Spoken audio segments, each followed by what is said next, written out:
بسم الله الرحمن الرحيم الحمد لله رب العالمين والصلاة والسلام على ختم الأنبياء والمرسلين وعلى آله وأصحابه وسلم تسليما مزيدا ثم أما بعد إخوة الكرام السلام عليكم ورحمة الله وبركاته.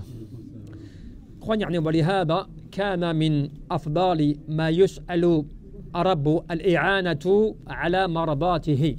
Vous savez ce qui fait partie de mes frères, ce qui fait partie donc de la meilleure demande que l'adorateur peut faire en termes d'invocation à l'égard de son Seigneur, la meilleure, ou faisant partie des meilleures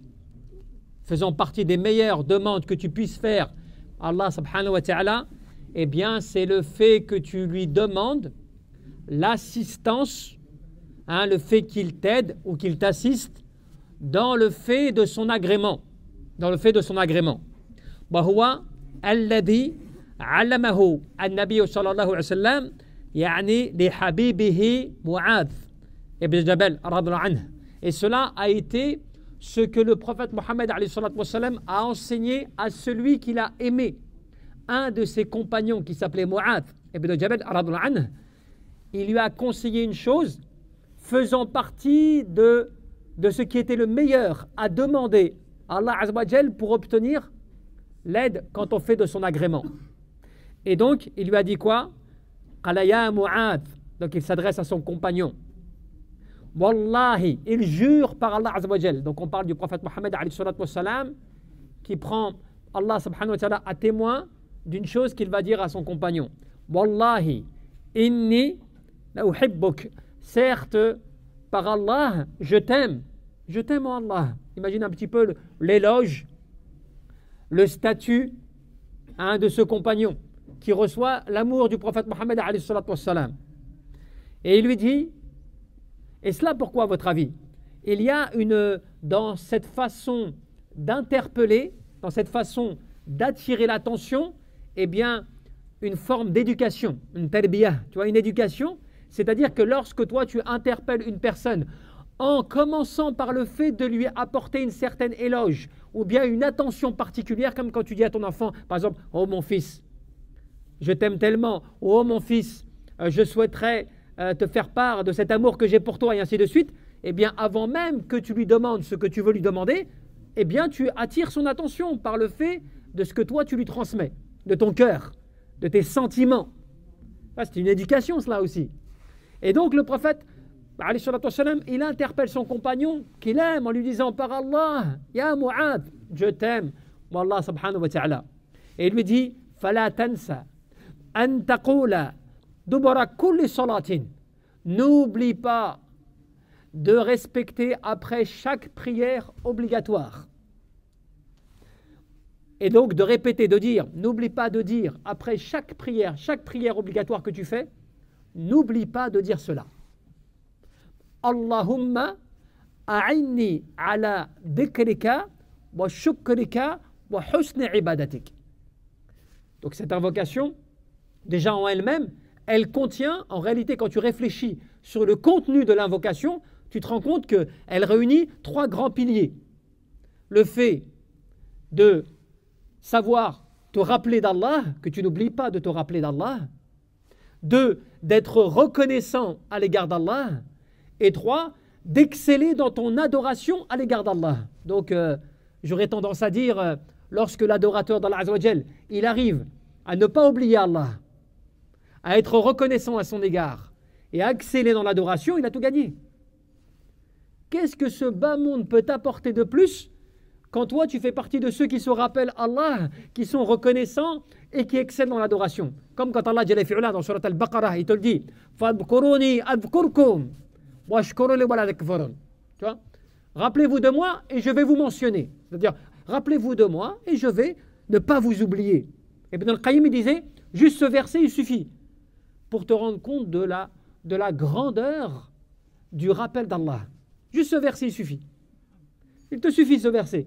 Quand tu réfléchis, tu te dis, Allah, il te dit, rappelle-toi de lui, il se rappelle de toi, qu'est-ce que tu veux de plus? Qu'est-ce que tu vas rajouter à cela? Tu vois? Et soyez reconnaissants et ne faites pas preuve d'ingratitude. Donc ça fait partie de cela. Et il lui dit à ce compagnon, n'oublie pas de dire cette invocation après chaque prières. Et tu vois, les savants, qu'est-ce qu'ils t'ont dit? Ils t'ont dit فَأَنْفَعُ الدُّعَاء.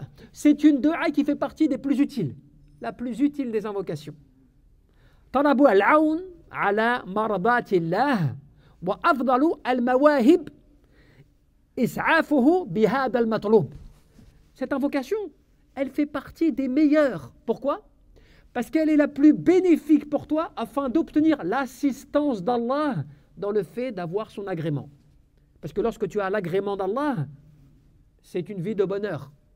Allah, il t'agrée, tes œuvres, elles sont acceptées. Tes invocations sont exaucées. La lumière de la foi, elle est mise dans ton cœur. Allah, il t'agrée, ce qui veut dire Al-Jannah, le paradis, forcément. Puisque Dar salam, la demeure de la paix, elle n'est que pour l'agrément d'Allah, par le fait de l'agrément d'Allah. Donc, tu atteins un summum par une invocation. Et pourtant, beaucoup de gens, parfois, la négligent. Les jeunes, les enfants, tout cela et tout, ils ne pensent pas, ils ne la prennent pas. Alors qu'elle est extrêmement utile, puisque le prophète Mohammed, il dit cela à un compagnon qu'il aime. Il n'a pas parlé à une jama'a comme cela, en disant « Oh mes compagnons ». Il s'est adressé à Mu'adh, personnellement, et en lui indiquant une chose particulière avant de lui apprendre cette invocation. Hein, « Wallahi, la uhibbuka » Oh Mu'adh, par Allah, je t'aime. Donc c'est pour dire que je t'aime en Allah, et parce que je t'aime en Allah, je vais te rappeler une invocation qu'il ne faut pas que tu oublies après chaque prière. C'est cela que ça veut dire en fait.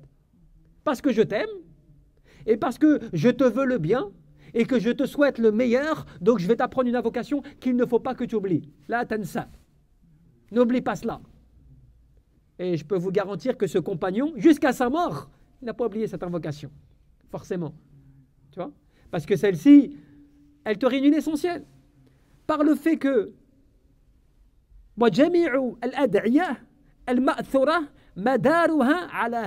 quand tu réfléchis, regardez bien, c'est là que vous comprenez l'importance de la profondeur dans la connaissance d'Allah subhanahu wa ta'ala, dans la connaissance de la sunna du prophète Mohammed alayhi salatu wa salam. Les ulama te disent quoi, les savants du hadith? Ils te disent, cette invocation, elle est puissante, pourquoi? Parce que lorsque tu analyses l'ensemble des invocations, tu verras que l'ensemble des invocations te ramène directement ou indirectement à cette invocation. C'est-à-dire le fait de ne pas oublier Allah, le fait d'être reconnaissant à l'égard d'Allah et le fait d'exceller dans l'adoration. N'oublie pas que al-ihsan, an ta'bud Allah ka'annaka tarah, fa in lam takun tarah fa innahu yarak. Parce que l'excellence, c'est quoi? C'est le fait que tu adores Allah comme si tu le voyais. Et que si tu ne le vois pas, lui, il te voit.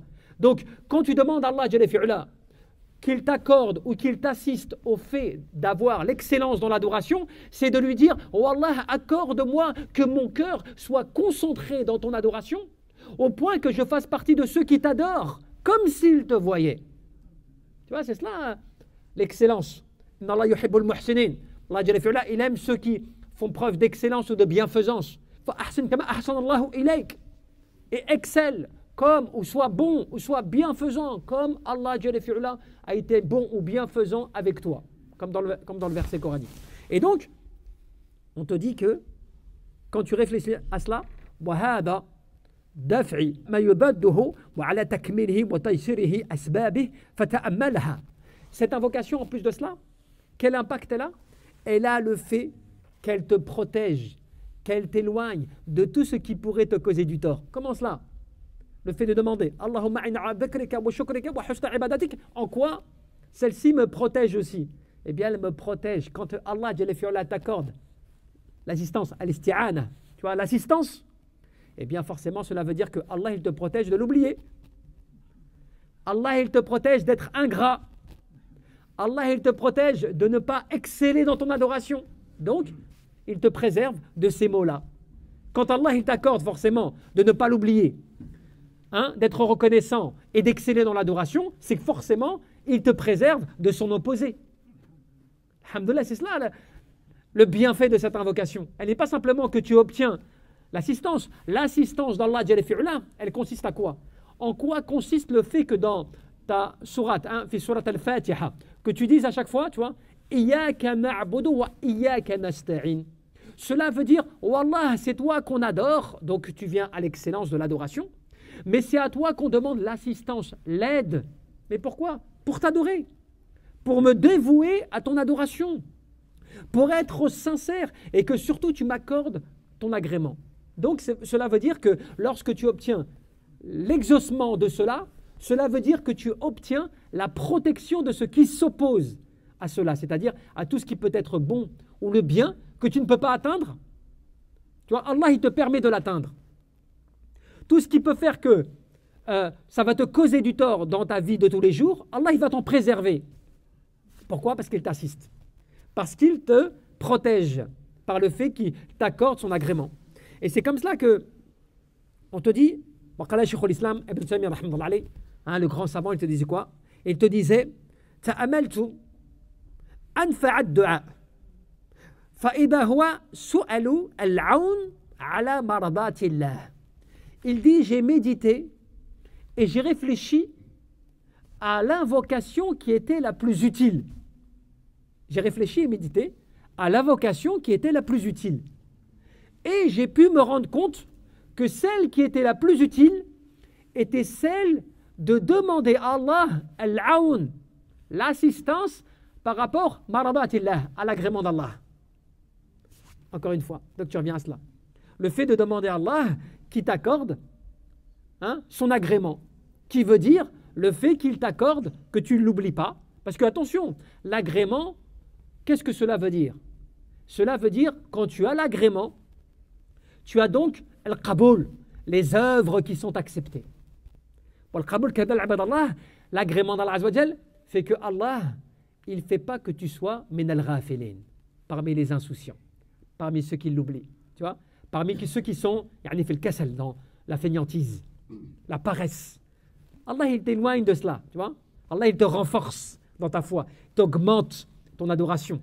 Et c'est pour cela qu'il disait ثم رأيته في الفاتحة في قوله تعالى إياك نعبد وإياك نستعين. Et ensuite, j'ai vu que cette demande d'assistance permettant d'obtenir l'agrément d'Allah se trouvait dans la sourate Al-Fatiha.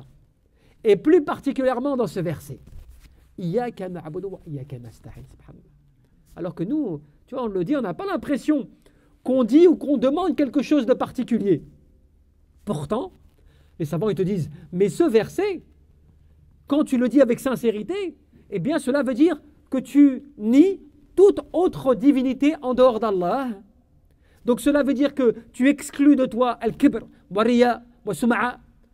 Tout cela, tu vois, l'orgueil, l'ostentation, la vanité, tout cela, tu l'exclus de ton cœur. Puisque quand tu dis « Iyyaka na'budu », cela veut dire quoi? C'est toi, Allah, qu'on adore. « La na'budu bihaqqin illa Allah » Nous n'adorons aucune autre divinité, si ce n'est Allah Azza wa Jal.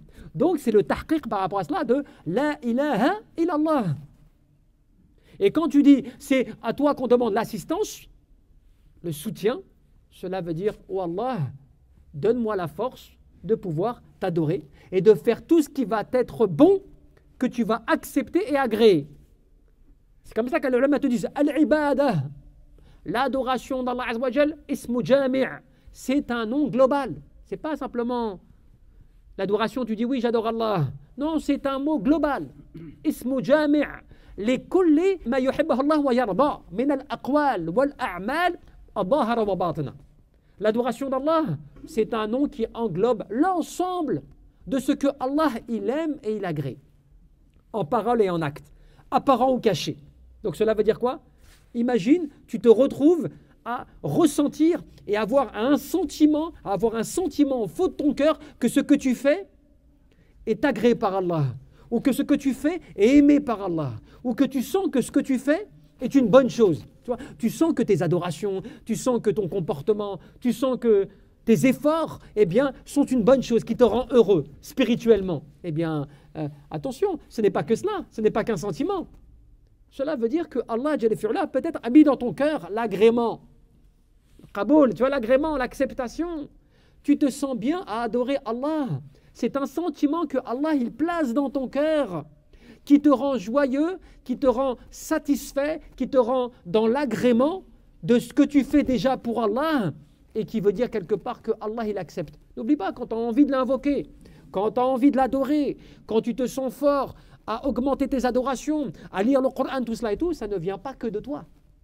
Allah, il installe dans ton cœur cette volonté. Et cette volonté, elle émane d'un agrément de sa part. Parce que lorsqu'il n'agrée pas cela de toi, il t'éloigne. Il t'éloigne. Le Coran, il est devant toi comme cela. Tu as des gens qui maîtrisent la lecture, qui, pour eux, c'est facile de lire. Aucun problème. Et pourtant, le Coran, il l'ouvre une fois par semaine. Tu vois, 2 fois dans le mois. Ils n'ont pas forcément envie de lire. Pourtant, c'est facile. Hein. Quand tu parles avec eux, pas de problème. Hein. Ils comprennent, ils lisent, comme cela, devant toi. Mais ils n'ont pas cette volonté de lire. Ils n'ont pas cette force de lire. Ils sont pris par d'autres choses. Eh bien, prends du recul et dis-toi, subhanallah.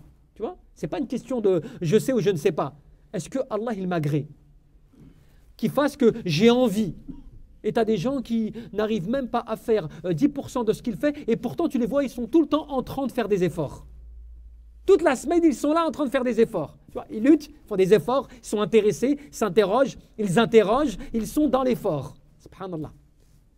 Parce qu'en fait, la récompense, abadallah, elle n'est pas dans al-kathra, tu vois, la quantité. Elle est dans la qualité. Et la qualité, bil-ikhlas, avec la sincérité. Peu de sincérité, je veux dire, une sincérité dans peu d'actions vaut mieux que beaucoup d'actions sans sincérité. Tu vois, peu de sincérité dans beaucoup d'actions ne t'apporteront pas grand-chose. Mais de la sincérité, même dans peu d'actions, vont peser lourd dans la balance. C'est cela la différence. Et c'est pour ça qu'il te disait فَالْفَقْرُ وَالِاحْتِيَاجُ إِلَى اللَّهِ أَمْرٌ ذَاتٌ لِلْمَخْلُوقِ فَلَا وُجُودَ لَهُ إِلَّا بِهِ. Et c'est pour cela que l'adorateur d'Allah, et c'est cela qu'on va comprendre, il est pauvre. Il est dans le besoin, dans la nécessité d'avoir son Seigneur. En fait, l'adorateur, on va bien comprendre cela aussi pour terminer sur cela. L'adorateur d'Allah, naturellement, de manière générale, hein, l'être humain, il a besoin de son Seigneur. Même quand il ne croit pas en lui. Hein. Même quand il ne croit pas en lui, il a besoin de lui. Et même quand il revendique qu'il ne croit en rien, en réalité, il croit. Son manque, au fond de lui-même, son manque de bonheur, de joie, même quand il a tout le bonheur matériel, richesse, tout cela qui est dans son cœur, tout cela, il a même matériellement, il a tout, il n'est pas heureux. Il est à la recherche de toujours plus. Il veut être toujours plus fort, plus puissant, plus grand, plus tout cela. Cela démontre qu'il a un manquement qui ne vient pas combler son cœur. Et ce manquement, c'est son Seigneur. Parce que tout adorateur, il a un penchant naturel, un penchant naturel à adorer Allah Azza wa Jal. Et lorsqu'il ne penche pas son âme à adorer Allah subhanahu wa ta'ala, eh bien tu le vois qu'il est à la recherche d'autre chose. Le pouvoir, la richesse. Et des fois même il le traduit par des actes d'injustice, tu vois, d'oppression, tout cela. Parce qu'il ne sait pas comment extérioriser ce mal-être. Tu vois, il est mal dans son cœur, il est mal dans sa peau. Il ne sait pas comment l'extérioriser. Et c'est pour cela que l'adorateur, il a besoin d'Allah Azza wa Jal en réalité dans toute sa vie, tout le temps. Sauf que celui qui ne croit pas, croit qu'il peut se passer de cela. Il pense que cela n'a pas de fondement, n'a pas d'utilité. Mais pourtant, tu les vois, ces gens-là, avec tout ce qu'ils ont et tout ce qu'ils possèdent, eh ben, tu vois qu'ils sont quand même malheureux, instables. Même psychologiquement, parfois, ils sont instables. Ils sont instables. Tu vois, leur vie, c'est la guerre chez eux. Dans leur tête, c'est la guerre. Ils sont instables. Cela à cause de quoi? Il y a le principal qui n'est pas là. Le manquement, tu vois, de ce pourquoi ils ont été créés n'est pas là. Ils sont perdus. Donc c'est pour ça que l'adorateur d'Allah Azza wa Jal, il a sa boussole spirituelle, l'adoration d'Allah Azza wa Jal. Et c'est pour ça que ce verset qu'on a cité, notamment dans Surat Al-Fatiha, Iyyaka na'budu wa iyyaka nasta'in, ce verset-là, il vient te tracer la raison pour laquelle quelque part tu as été créé, à savoir c'est toi qu'on adore et c'est à toi qu'on demande l'assistance pour pouvoir t'adorer, pour pouvoir se dévouer à ton adoration et être bon. D'où le fait de se rappeler constamment après chaque prière cette invocation, tu vois. Allahumma a'inna ala dhikrika wa shukrika wa husni ibadatik. Wallahu a'lam tabaraka wa ta'ala.